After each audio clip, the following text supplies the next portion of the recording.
I was never the type to believe in paranormal stuff, but I never thought that they were actually real until a few years ago. In 2010, my family and I moved into a new house in Port Chester, New York. Due to all the things I experienced, I really didn't like that house, even though it was pretty nice. It all started when I would have to take care of my little brother at night while my parents were at work. Honestly, I don't remember where my older sister was, but I don't remember her ever being there. I could never go to sleep at night facing my room. I would have to face the wall and hide under the covers. I would always feel a presence right in front of my face if I faced the room. It would watch me, and I would be terrified. That would be the worst part of the day. Months later, I felt the presence again. One night, while my parents were out at a party, I had everything turned on because due to the experiences, I was more cautious. I was using my computer when out of nowhere, all of a sudden, I felt it again, right behind me. I got so cold and couldn't move, not an inch. I don't know if it was paralysis or if I was too terrified to look back and see what creature or spirit was looking right at me. I don't know what it was, but it was a strong feeling. After 3 minutes or so, I felt it leave and I could finally move again. That whole night, I was terrified. The basement was the scariest place to be. It was cold, and I could always feel someone staring at me. One night, I was looking through some photos on my mom's phone. I was the only one to take pictures in the family, and when innocently looking through the pictures, I saw a picture I swear I never took. It was one in the kitchen, and there was a girl with long straight hair in a white dress in the corner of the picture. I got scared and told my mom, and she thought I was playing a trick on her. A few weeks later, my mom left to the store and told me that my cousins were coming that day. I was coming out of the bathroom and saw the doorknob moving and shaking. Someone was pushing on the door back and forth, and it looked like someone was really trying to get in. I stared at it thinking, how can anyone be trying to get through that door? We only use it to get to the basement, and you would need keys to open the door behind that to get to this door.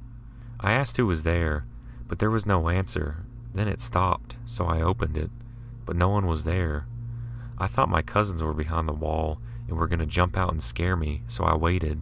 Nothing. So I stepped in the hallway and saw nobody. The basement door was open though. I quickly closed the door and still couldn't believe what happened.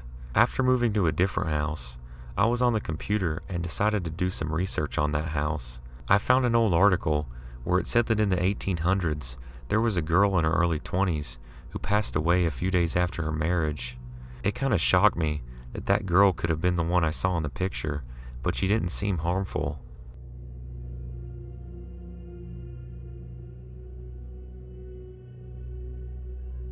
This took place in Carthage, Texas, during my last 2 years of high school, which was 2010 to 2012.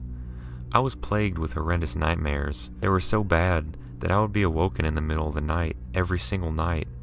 Imagine your worst fears on steroids, times 100, and you will understand how bad they were. Every time I would wake up, I would see shadowy figures standing around my bed staring at me. Unfortunately, they would disappear after a second or two. But I got a good clear look at one of them. They were tall and almost transparent, slender, and had piercing red eyes. Every night, I would try to count to see how many there were. After 2 solid months of attempts, I counted 7 distinct and clearly different shadow beings. I did some research and found out that they were being called shadow people. There were various theories as to what shadow people are: demons, ghosts, time travelers, aliens, even a wacky theory that they were interdimensional beings. They would appear at night while their target was asleep. Their intentions are to torment and cause massive panic and fear in their target. I talked to my pastor, and he told me that shadow people are a type of demon that likes to go after those chosen by God to spread the word of his glory. Upon realizing what I was going up against, every night I did more research. This time I was fueled by caffeine and would stay up all night trying to figure out how to prevent or stop them from coming back. Unfortunately, I was not able to find anything that would not cause rumors of total insanity within my family and friends. It wasn't until I graduated high school in 2012 that I learned a way to protect myself from the shadow people. Some say that a gift from someone that loves you very much, such as a spouse or your special someone or your family, has special properties that keep you safe from harm. The day after I graduated, I had a graduation party that I shared with my girlfriend at the time.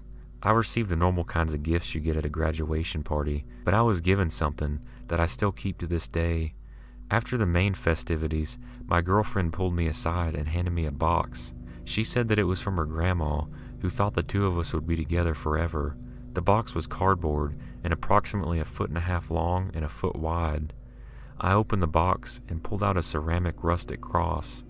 As I said before, gifts from loved ones tend to have special properties that keep you safe, and this was a cross. I thought to myself that this was a double whammy to the shadow people that plagued me every night. I immediately went to my room and placed it on my wall above my bed. I went back to my party and continued with the festivities. That night, I fell asleep a lot faster than normal. There were no horrendous nightmares, but I was awoken that night by almost 7 distinct growls that only I heard. I was amazed that only I heard the growls, because they were loud and angry. I sat up in my bed that night and saw the shadow people staring at me once again. I knew that I had no reason to fear now that I had some form of protection.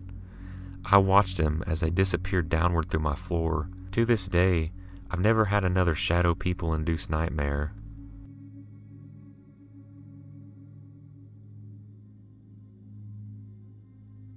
I think it was November of 2015. My friend and I decided to finally hang out after a long time. We go to school in the same city, but our hours are very different, so we don't really have the time.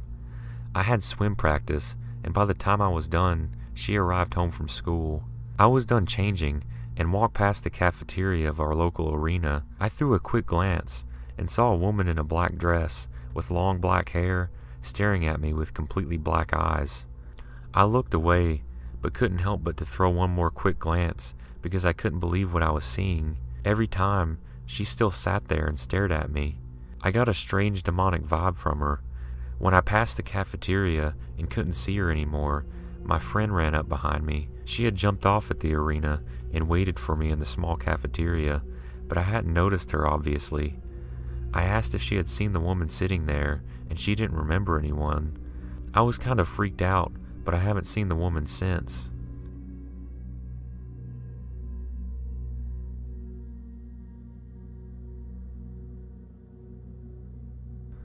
I was raised in a small town in Kentucky, along with a very large part of my mom's family. Another part of my mom's family lived in Louisville, and we moved back and forth between the two. During one of the times my mom lived in Louisville, I was married at the time, still living in the small town I grew up in.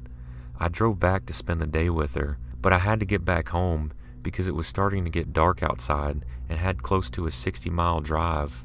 I decided that in order to avoid traffic and the lights on the main highway, I would take a back road that ran along the flood wall. There is about a 5-mile stretch along the flood wall that is very isolated and dark at night, so needless to say, I was stepping on the gas. As I was about at the midway point of the flood wall where it was deserted, I saw a teenage girl hiking alone, and my first concern was that something awful had happened to her, so I thought it wouldn't hurt to pick her up. I started slowing down, and I heard this sound in my head that resembled an explosion, and started to feel panic. I don't remember stepping on the gas to bypass her, but my car suddenly gained speed. I was so scared at the time, and I didn't know why. All I could think of was to put the distance between us as fast as I could. When I looked in my rearview mirror at her, I saw 2 other people, both male, climbing out of the ditch, which I couldn't see from the road. I couldn't determine their age or anything, only that they were male. I'm 48 years old now, and after all these years, I still wonder what that sound in my head was, and if I had stopped to pick her up, would I still be here today? Why were those guys hiding down there?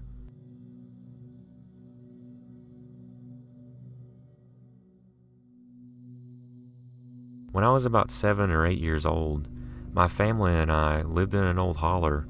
It was named Coal Holler. It was a very poor part of town, and we lived in a 3-room shack that sat slightly on a hillside. I didn't have many toys, and I guess my older brother by 15 years felt sorry for me and bought me an old worn-out but still rideable big wheel that he found at a yard sale. I rode it until there were holes in the wheels. I woke up one morning, a school morning, and nobody was in the house but me. For some reason, unlike other mornings, I was so scared, and I looked around the house for my mother, wondering why she didn't wake me up for school. like she must have for my other brothers and sisters. I got so scared that I could only think of one place that my mother could be, her best friend Lucy's house. I ran through the house, looking for my shoes, and then threw them on, so scared to be there alone. I took off on my big wheel and started down the holler to where Miss Lucy lived, but I felt I couldn't get my big wheel moving right and kept trying to pedal as fast as I could down the hill. A little ways downhill, my big wheel came to a complete stop and couldn't go anywhere, so I jumped off of it and started running to where my mom was. When I was about 3 houses away from Lucy's house, something told me to look up in the air. At first, I thought it was a black crow going really fast at me, but as I got closer, I could really see what it was. It looked to be a black figure, almost resembling a witch. It had a black dress on and a terrible looking face. She was sitting in the air at a dead stop about 30 feet high. I honestly can't explain it. I froze in my tracks and kept looking at her, thinking, what is she going to do to me? At first, she just looked down at me and then looked away like she was looking the neighborhood over, and then she turned around and went back the way she came. I was so scared I wouldn't go outside for days, scared of seeing her again. I told my mother that morning what I saw, and of course she didn't believe me. She thought I was just scared because she wasn't home when I woke up, but I swear on a stack of Bibles, it really did happen.